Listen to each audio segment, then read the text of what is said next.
नमस्कार, मैं doctor Sanjay Jain, associate professor, सम्राट पृथ्वीराज चौहान राजकीय महाविद्यालय अजमेर में। आज मैं आपको सी प्रोग्रामिंग पर अपना लेक्चर देने जा रहा हूँ। पूर्व में हमने सी प्रोग्रामिंग के इनपुट आउटपुट स्टेटमेंट्स और ऑपरेशंस पे बात की थी, जिनमें हमने मुख्यतः प्रिंटफ, स्कैनफ, पुट कैरेक्टरिस्टिक्स आदि ऑपरेटर्स का यूज़ देखा था। आज हम इससे आगे कि इनको कैसे बेटर कंट्रोल कर सकते हैं उस पर बात करेंगे।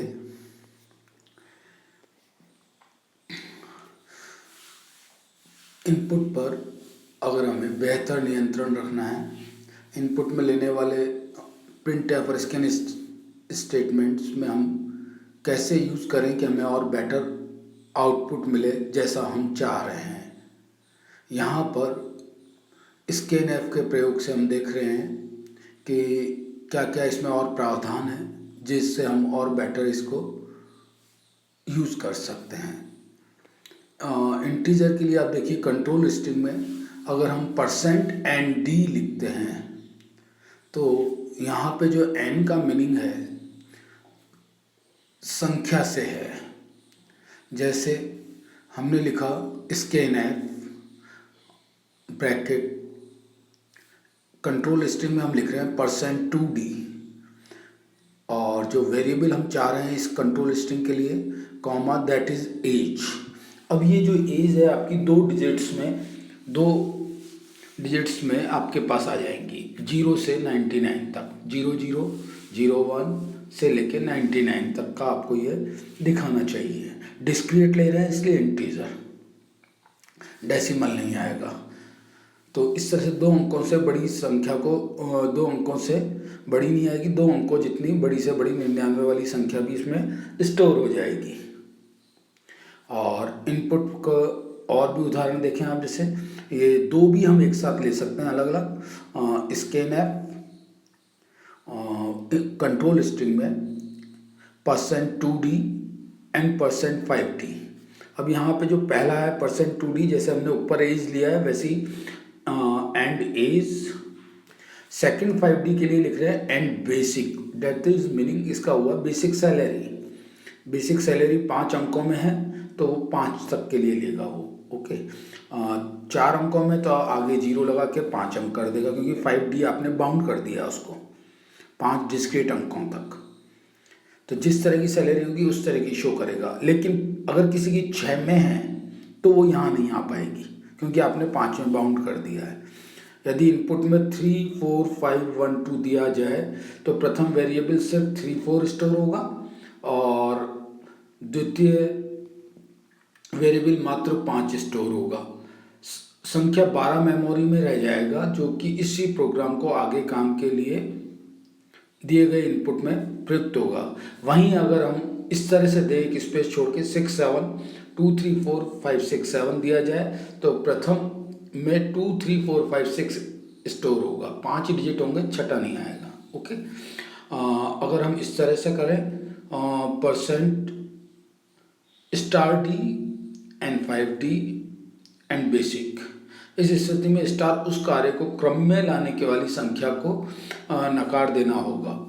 यदि हम इनपुट में 3, 4, 5 स्पेस छोड़ के 84304 टाइप करेंगे तो इस क्रम में प्रथम संख्या 3, 4, 5 को नकार दिया जाएगा। स्टार दे दिया आपने, जहाँ से कंटिन्यू है वहीं से ही लेगा। तो ये और बेटर रिप्रेजेंटेशन स्कैनफ में हम किस तरीके से कर सकते हैं, क्या क्या जो हमारी लिमिटेशन है उनको यूज़ कर सकते हैं, इस तरह के प्रोग्राम बनाने में हम स्कैनफ और इनको लेके यूज़ कर सकते हैं।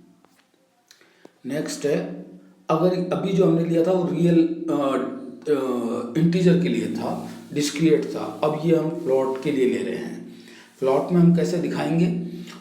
फॉर एग्जाम्पल हमारे पास स्कैनफ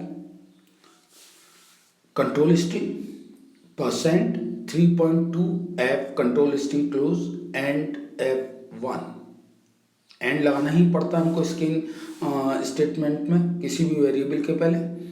उपरोक्त उदाहरण में जो ये 3.2 हम खुद ही डेसिमल में ले रहे हैं, इसका मतलब क्या है कि जो पहले 3 अंक हैं वो डेसिमल से पहले आएंगे और डेसिमल के बाद 2 अंकों तक आएंगे। कुल 5 अंकों की संख्या होगी, लेकिन पहले 3 अंक डेसिमल से पहले वाले होंगे और बाद के 2 डेसिमल के बाद वाले होंगे। क्लियर है? तो हम प्लॉट भी दर्शा सकते हैं और यहाँ पे डिस्क्रीट की जगह डी की जगह हमने एफ यूज़ कर लिया, क्योंकि हमको डेसिमल प्लेसेस पे वैल्यू चाहिए। इसी तरह से हम करेक्टर के लिए कर सकते हैं। सबसे पहले हमने इंटीजर के लिए देखा, फिर प्लॉट के लिए देखा, अब हम करेक्टर के लिए देख रहे हैं। जैसे करेक्टर हमको कोई इनपुट कराना है, करेक्टर नेम ब्रैकेट में 10 लिख दिया हमने। स्कैन एफ जो कर रहा है उसमें से %5C करेक्टर 5 अक्षरों का और दैट इज नेम आ जाएगा। अब आपसे वो पूछेगा 5 करेक्टर, जब आप 5 करेक्टर देंगे तो उनको नाम के रूप में प्रिंट कर देगा, लेकिन अगर वो 6 का है तो 5 ही देगा। ये हमें ध्यान रखना है। इसलिए कई जगह आप आवेदन करते हैं, कई जगह पूरा नाम नहीं आता और कई जगह खाली स्थान रह जाता है। उसका कारण यही होता है उसका प्रोग्राम बनने में जो अंक डिसाइड किए होते हैं करेक्टर के उतने ही लेगा वो।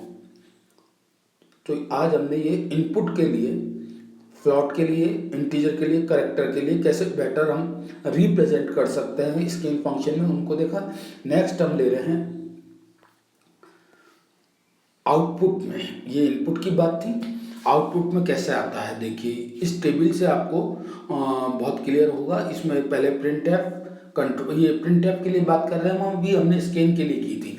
प्रिंट एफ कंट्रोल स्ट्रिंग आ जाएगी और यहाँ वेरिएबल सेट आ जाएगा। और ये देखिए आप प्रिंट एफ %WP, W का मतलब विड्थ है और P से आशय आपका प्रिसीशन है, जो आगे आना है, डेसिमल पॉइंट या जैसा भी है, वेरिएबल और वैल्यू जो आपको आगे दी हुई है। अब आप यहाँ देखना, ये हमने लिया है पहला इंटीजर टाइप में, प्रिंट है %D3456। अगर हम ऐसा देते हैं, यहाँ हमने कोई स्थान फिक्स नहीं किया 6 होने चाहिए, 7 होने चाहिए, 5 होने चाहिए, कुछ भी। तो यहाँ पे जो ये डिस्प्ले आएगा ये 3 4 5 6 4 नंबर आ जाएगा। लेकिन इससे अगले में देखिए हमने 6D दे दिया है, यानी 6 अंकों की संख्या, और हम दे रहे हैं अंक 4। तो ये पहले 2 खाली आ जाएंगे। हमेशा ध्यान रखिएगा कोई साइन नहीं दे रहे हम तो ये पहले से खाली छोड़ता हुआ आगे तक जाएगा, लास्ट का कॉलम फिल करेगा। जबकि अगर मैंने यहाँ पे -6D दे दिया तो अब ये लास्ट में खाली छोड़ेगा, 3 4 5 6 पहले आएगा और लास्ट में। तो यहाँ हमें ध्यान रखना है कि आउटपुट हमें कैसा चाहिए। पहले खाली चाहिए तो हमें कोई इंडिकेशन नहीं देना है, और बाद वाले खाली रखने हैं तो हमें माइनस का साइन लगाना है साथ में। नेक्स्ट हम दे रहे हैं 06D, डिस्क्रीट वैल्यू है, 0 से शुरू हो रही है, तो जितने कॉलम अगर खाली रहेंगे हमारे उनमें 0 0 आ जाएगा। आपने ये दूसरे नंबर का देखा था, 2 छोड़ के वो 3 4 5 6 लिख रहा था, अब वो उन 2 की जगह 0 0 लिखेगा। क्लियर? और इसी में अगर मैं %3.2F लिखता हूँ, फ्लॉट का मतलब पहले 3 डेसिमल और 2 डेसिमल के बाद वाले, और अंक लिख रहा हूँ 345.6 मान लिया, इनपुट में ये देना चाहता हूँ, तो ये इस तरह से आएगा। और जो पहला खाली है वो रह जाएगा 345.60। तो ये डेसिमल और इनके रिप्रेजेंटेशन कैसा है आउटपुट में, कैसे हम बेटर कंट्रोल करें। तो ये प्रिंट ऐप और स्कैन ऐप को लिखने के तरीके हैं जिससे हम हमारे डेटा को कंट्रोल कर सकते हैं, लिमिट में ले सकते हैं जैसा हमको चाहिए। तो ये एक बहुत बढ़िया तरीका है इनपुट और आउटपुट स्टेटमेंट को कंट्रोल करने के लिए। इसके बाद एक एग्जाम्पल हम और ले रहे हैं जो हमने ये टेबल में लिया है, इसको अगर हम प्रिंट में लेना चाह रहे हैं डेमो, इंक्लूड स्टैंडर्ड इनपुट और कॉनियो फाइल हम ले रहे हैं, क्लियर स्क्रीन। और ये देखिए हमने प्रिंट ऐप में कैसे कैसे लिखा है, %D डेमो 3 4 5 6 जो सबसे पहले नंबर वाला टेबल में था। सेकंड न्यू लाइन में चाहिए हमको %6D डेमो 3 4 5 6। फिर नेक्स्ट न्यू लाइन में चाहिए, सारों को हम एक साथ प्रिंट करवाना चाहते हैं, -6D डेमो। फिर न्यू लाइन में %6D डेमो 3 4 5 6, ये सब प्रिंट ऐप के साथ लिए हमने। और जो 2 बच गए वो हम यहाँ ले रहे हैं, प्रिंट ऐप न्यू लाइन में कंट्रोल स्ट्रिंग में %3.2F डेमो 345.6 गेट करेक्टर से हम एंड कर रहे हैं और गेट करेक्टर हम पहले पढ़ चुके हैं। और ये जो इनका इनपुट जो हम मांग रहे हैं प्रिंटफ में जो आउटपुट आएगा वो इस तरह से आएगा। देखिए पहले में वो आगे संख्या छोड़ रहा है, दूसरे में पहले संख्या छोड़ रहा है, तीसरे में पॉजिटिव होने से पहले 4 डिजिट ले रहा है, चौथे में 0 से डिफाइन किया तो 0 0 ले लिया और फिर लास्ट ये। तो इस तरीके से हम जो प्रिंट में आउटपुट में कमांड लेना चाहते हैं उसको कैसे लिख के हमने सारे टेबल वाले जो है उनका भी प्रिंट देखा है। तो आज के लिए कैसे हमने इनपुट आउटपुट को बेटर रिप्रेजेंट करके हम जो जिस तरह का प्रोग्राम चाहते हैं, जिस तरह के आउटपुट चाहते हैं लेने के लिए कैसे लिखा जाए प्रिंट और स्कैनफ में, आज थोड़ा हमने एडवांस काम इसमें हमने किया है।